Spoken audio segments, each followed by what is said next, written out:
El Instituto Politécnico Nacional lanza una nueva carrera por si quieren estudiarse otra carrera. Meteorología. ¿De qué economía? Muy bien. Poli se convierte en la primera institución pública en ofrecer la carrera de ingeniería en meteorología. La ESIA en Ticomán recibió la primera generación de estudiantes que buscarán convertirse en los profesionales en esta rama. 25 estudiantes quienes quieren volverse eso, meteorólogos. Oye, qué bien, porque claramente hay necesidades. Pero es evidente que con el problema del cambio climático que afecta tan gravemente a todo el planeta, es muy bueno tener expertos en eso, pero al ser ingenieros van a poder fabricar y diseñar equipo para pronosticar el clima y para prevenir todo tipo de consecuencias y ser más exactos en sus pronósticos, así por regiones muy reducidas. Eso es muy importante. Oye, que me disculpen, pero hay hasta un chiste que decía, ¿sabes que las cosas están serias cuando quitan a la muchacha y ponen al experto? Aquella que sale en bikini. Sí, y sí, a veces quitan a la mujer que da el clima y sale alguien que ya empieza a hablar con otra capacidad. Con seriedad. Y dices, ay, las cosas vienen serias, César. Pues va a ser una carrera cara para el Politécnico, porque si solo se inscribieron 25, van a haber más maestros que alumnos.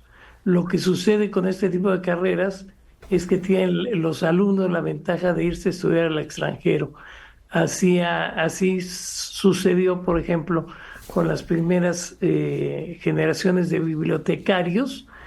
Se inscribían muy pocos alumnos y era más barato para la universidad mandarlos al extranjero. Pues vamos a ver si estos tienen la misma suerte. Pero acuérdate que aquí el principal impulsor de la escuela de biblioteconomía y archivonomía y bibliotecnia era Carlos Alberto Madrazo Becer. Él era fundador y director de la escuela. Cuando lo corrieron del PRI, lo corrió Díaz Ordaz, regresó a la dirección de la escuela de archivonomía y bibliotecnia.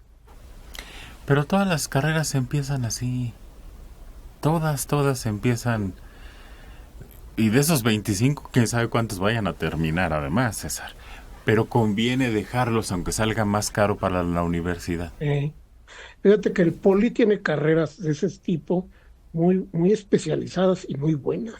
Tiene ingeniería textil y es extraordinario. Tienen gran demanda en la industria en las industrias de la ropa y textiles. Tenemos una amiga que está en esa, ¿verdad? Sí, está estudiando ingeniería textil y sí, los maestros les comentan que en México solo hay el Politécnico y me parece que es una en Coahuila. Solo 2 escuelas de ingeniería textil. Y les dicen, ustedes nunca se van a morir de hambre. Tiene mucha demanda esta. Y por cierto, la escuela es muy pequeña, los grupos son muy pequeños, son muy reducidos. No tiene mucha demanda esa carrera. Ni la conocen, ni les interesa a la mayoría de la gente. Como muchas otras en el Poli.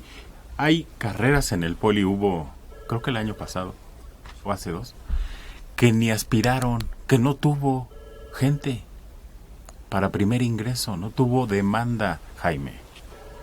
Sí, el Sistema Nacional de Bibliotecas llegó a tener, hace no más de 10 años, más de 7,500 bibliotecas en el país. Eran bibliotecas adscritas al Sistema Nacional de Bibliotecas. Había muchas más bibliotecas en universidades o bibliotecas privadas, etcétera. pero esa red se constituyó como la red más grande de recintos culturales, para llamarles de alguna manera, del país. Y hay otras carreras que tienen muchísimo menos aspirantes o estudiantes, por ejemplo, en las artes, por ejemplo, laudería, los que construyen instrumentos de cuerda rasgada de madera. Hay una en Querétaro y tiene muy poquitos alumnos, pero es una escuela muy importante que da profesionales que después se dedican a esta pues muy apreciada actividad, ¿no? De construir guitarras, violines, violas, chelos, contrabajos, etcétera. Aquí teníamos una amiga que, Berenice, tocaba el salterio, toca el salterio, y decía, oye, ¿se descompone quién? Dice, hay 2 maestros lauderos que lo arreglan, este aparato, porque la guitarrita, pues, casi cualquiera, ¿no? El requinto, el violín, pero el salterio, decía, no hay dónde. Dice, y uno ya está re viejito, así que no sé qué va a pasar. Pronto. Pero fíjate que hay sí carreras añísimas pero tienen una demanda extraña. Por ejemplo, la hija de Enrique Lubet, no sé si se acuerdan, Jaime César, estudió, ¿cómo se dice? Reparación, no reparación, sino restauración de cuadros de arte, de obras de arte. Y se hizo famosa y rica, además. Actualmente es muy, muy conocida porque restauran libros antiguos, cuadros, obras de arte de todo tipo. Y es un negociazo. Y había una carrera específica en el MAM, ahí sí. Ay. Es una licenciatura que se imparte en el Instituto Nacional, en la Escuela Nacional de Antropología e Historia. Es verdad, ahí mero. Cierto. Pues hay carreras muy raras que uno ni conoce y ni sabe que podría dedicarse a eso.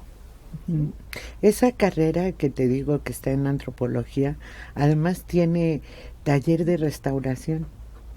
Un taller muy amplio que restauran piezas arqueológicas de barro, de piedra, las restauran. Y hay un taller muy grande, muy interesante. Pues eso falta en la educación de preparatoria, Dora, que nos enseñen todo el panorama. Ampliar la información de las carreras tradicionales y las nuevas carreras que han surgido tanto en el Politécnico como en la universidad. Hay un libro que concentra toda esta información y todas las universidades de la República Mexicana, de nivel licenciatura hasta doctorado. Se encuentra en la Librería Internacional. Es costoso, pero vale la pena que lo consulte. Puede ser por internet o puede ser en una biblioteca. Y por otro lado, yo tuve la oportunidad de estar en una de las remodelaciones del Museo de Antropología de Historia. En la parte baja, en el sótano, efectivamente estaban los restauradores, pero lo más curioso es que eran los artesanos de la localidad.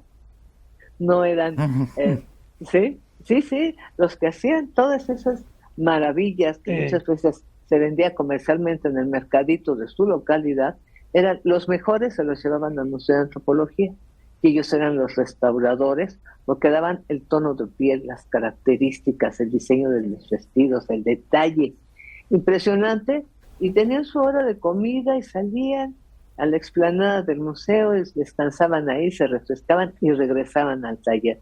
Tuve esa oportunidad, la restauración, la remodelación de algunas de las salas del Museo de Antropología llevó varios meses, y yo asistía con regularidad y tuve oportunidad de ver todo eso y cómo conservaban lo que se había deteriorado para hacer una réplica estos mismos artesanos.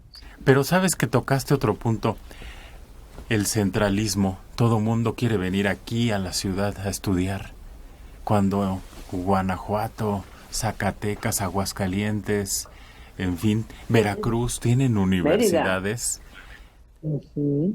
con otro tipo de carreras y muy buenas, que te garantizan un trabajo y un buen sueldo. De primer nivel. Mario. Sí, fíjate que en el MUNAL hay un departamento equivalente al que describe Dora, pero es de óleos y de esculturas sobre todo, ¿no? Y otro tipo de objetos de arte.